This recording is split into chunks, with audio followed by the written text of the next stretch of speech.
AC, analytics capper. You're going with your boys out of Dallas. I'm going with my boys out of Chicago. Talk to me about the first half and the Mavericks. Yeah, this is predominantly a spot play here. The Mavericks haven't been playing well. Luka had a baby recently. He sat out that game against Memphis. They got crushed.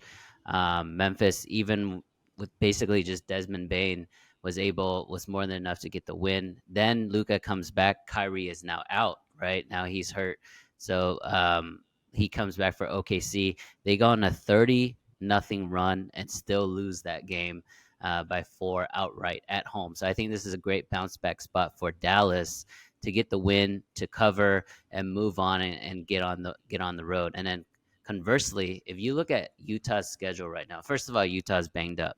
No Markkanen, no Clarkson, bunch of guys out. But if you look at their schedule, and I learned a lot from Jay the last couple of years just working with him, but it's like a ping pong. They're in Dallas, then they got to fly to LA, then they got to fly to OKC, then they got to go to New York, and then they got to go back to Portland, back to back to back to back.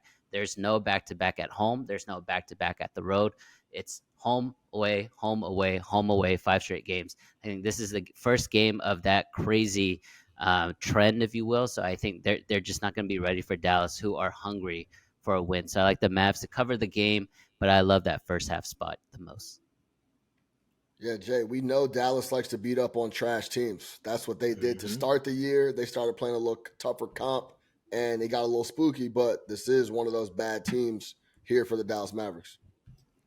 Yeah, I lean the Mavs here as well. Like AC said, they haven't been playing good basketball, but if you can go on a 30-0 run, so I'm saying that shows that you're headed in the right direction. They didn't even have their full team as well, so I think that they're going up against the Jazz here. This could be a trifecta Smack City spot here. I don't think the Jazz have anywhere near enough offense to keep up in this particular spot. The Jazz are more of a home team as well. That's where they do well. They shoot a ton of threes, and they usually get them to fall at the house. But without their main guys, if you could find a spot to fade them without Mark and Jordan Clarkson, the rest is kind of like a G League team in my opinion here. So I see no reason why the Mavs can't come out here, build an early lead to start this game and keep it going really all throughout. Like I could really see them coming out covering first quarter, first half, and full game. Smack City spot here.